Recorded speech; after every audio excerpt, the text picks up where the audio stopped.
হাসিনাকে যদি কেউ হিটলারের সাথে তুলনা করি, হিটলার অপমানিত হয় আমি মনে করি। দ্বিতীয় বিশ্বযুদ্ধকালীন সময়ে হিটলারের নাৎসি বাহিনীর যে কনসেন্ট্রেশন ক্যাম্পগুলো ছিল সেই ধরনের নিষ্ঠুরতার সাথে তুলনীয়। জগদ্দল পাথর স্বৈর শাসক শেখ হাসিনার সরকার। উগান্ডার প্রেসিডেন্ট ইদি আমিনকে একবার বলা হয়েছিল যে আপনার দেশে মত প্রকাশের স্বাধীনতা কেমন, তো বলেছে মত প্রকাশ করা যায়, কিন্তু মত প্রকাশের পরে তার স্বাধীনতা থাকবে কিনা এটা আমি বলতে পারছি না। একই রকম আপনার পরিবেশ তৈরি করেছিলেন, সেটি হলেন শেখ হাসিনা।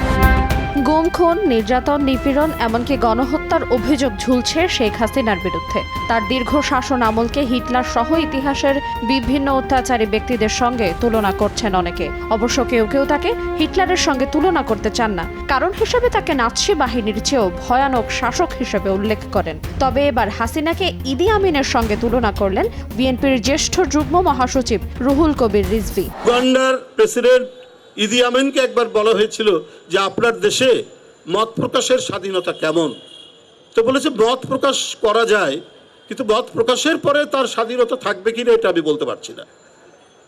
এটা ইদি আমিন উত্তর দিয়েছিলেন সাংবাদিকদেরকে। ঠিক একই রকম পরিস্থিতি, একই রকম আপনার পরিবেশ তৈরি করেছিলেন, সেটি হলেন শেখ হাসিনা।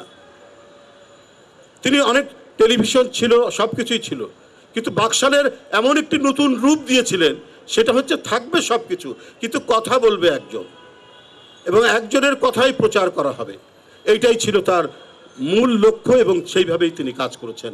৭৫-এর বাকশালকে নতুন রঙে নতুন ঢঙে তিনি প্রতিষ্ঠিত করে গেছেন। Why do you ask me about Hitler? কিন্তু কে ইদি আমিন? The Hitler's problem is now past tense. কেনই বা তার সঙ্গে হাসিনাকে তুলনা করলেন রিজভী, তা জানবো আজ। Now we are looking forward for the future. মূলত পৃথিবীর ইতিহাসে এমন কিছু শাসক ছিল যাদের স্বৈর শাসনের নীতি আর অত্যাচার ছিল অত্যন্ত ভয়াবহ। তাদের এই অত্যাচার যুগ যুগ ধরে জনমনে জন্ম দিয়েছে তিক্ততার আর ঘৃণার। ইতিহাসে ঘৃণিত শাসকের তালিকায় শুরুতেই যার নাম আসে তিনিই হলেন আফ্রিকার দেশ উগান্ডার সাবেক স্বৈর শাসক এই ইদি আমিন। সহকারী পাচক হিসেবে প্রেসিডেন্ট হয়ে ওঠা ইদি আমিনের নাম ইতিহাসের পাতায় তিক্ততা এবং ঘৃণার সঙ্গে খোদাই করে লেখা আছে। ইদি আমিন ছিলেন একজন স্বঘোষিত প্রেসিডেন্ট ও ফিল্ড মার্শাল। নিজের ক্ষমতার সর্বোচ্চ অপব্যবহার করে হিংস্র দানবে পরিণত হওয়া এই ইদি আমিন ইতিহাসের সবচেয়ে কলঙ্কজনক অধ্যায় রচনা করেছিলেন। উগান্ডার কোকাকো প্রদেশে ১৯২৫ সালে জন্মগ্রহণ করেন ইদি আমিন। ছোটবেলা থেকে অনেক দারিদ্রতার মধ্য দিয়ে বেড়ে ওঠেন তিনি। শৈশবেই বাবাকে হারান, তার বেড়ে ওঠা মায়ের কাছে। লেখাপড়া করার কোনো সুযোগ হয়নি তার, কিন্তু তারপরেও মাত্র ২৬ বছর বয়সে যোগদান করেন কিংস আফ্রিকান রাইফেলসে। ৬ ফুট উচ্চতা হওয়ায় চাকরির সুযোগ পান সহকারী পাচক হিসেবে। সেই থেকেই শুরু হয় প্রেসিডেন্ট হওয়ার যাত্রা। ইদি আমিন ছিলেন পেশি শক্তির অধিকারী। তার প্রমাণস্বরূপ ইদি আমিন পরপর ৯ বছর উগান্ডা লাইট হেভিওয়েট বক্সিং প্রতিযোগিতায় চ্যাম্পিয়ন হয়।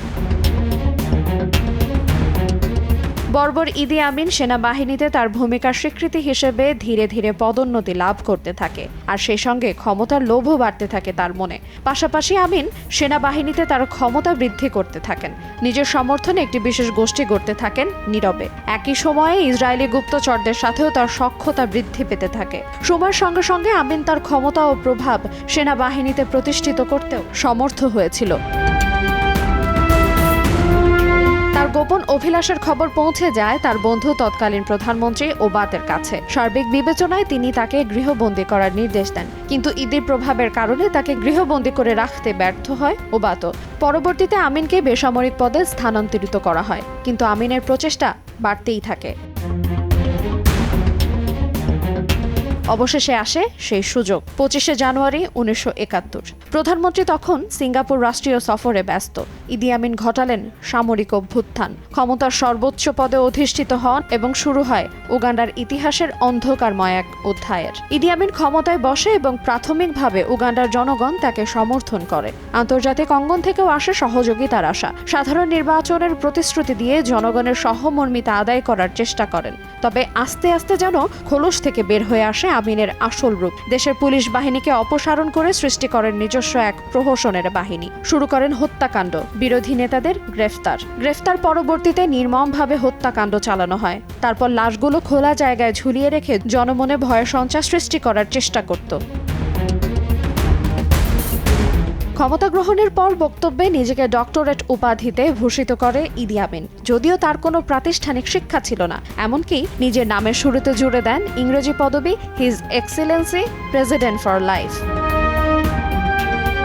ভয়ানক এই ইদি আমিনের সঙ্গেই রিজভী স্বৈরাচারী শেখ হাসিনার তুলনা করেন। 2008 সালে নির্বাচনের জয়লাভ করার পর থেকে টানা 16 বছর একচেটিয়া ক্ষমতায় থাকে শেখ হাসিনা সরকার। তারপর থেকেই গোপনে এবং প্রকাশ্যে বিভিন্ন সময় নানা অপকর্ম, অত্যাচার, নির্যাতনের অভিযোগ করে নানা মহল থেকে। আন্তর্জাতিক বিভিন্ন সংস্থা থেকেও আসে উদ্বেগ। তবুও যেন কোনো কিছুতে কর্ণপাত করেননি হাসিনা। বিতর্কিত ভোটের পর ছাত্র জনতার আন্দোলনে নির্বিচারে চলা গুলি সরকার ও দলকে নামিয়েছে তলানিতে। দেশের ইতিহাসে স্বৈরশাসক এরশাদও এত ভয়াবহ বাজে পরিস্থিতির মুখে পড়েননি। শেষমেশ মাত্র 45 মিনিটের টাইম ফ্রেমে দেশ ছাড়তে হয় বাংলাদেশের এই শাসককে। আইরিন আয়াত, সময় সংবাদ।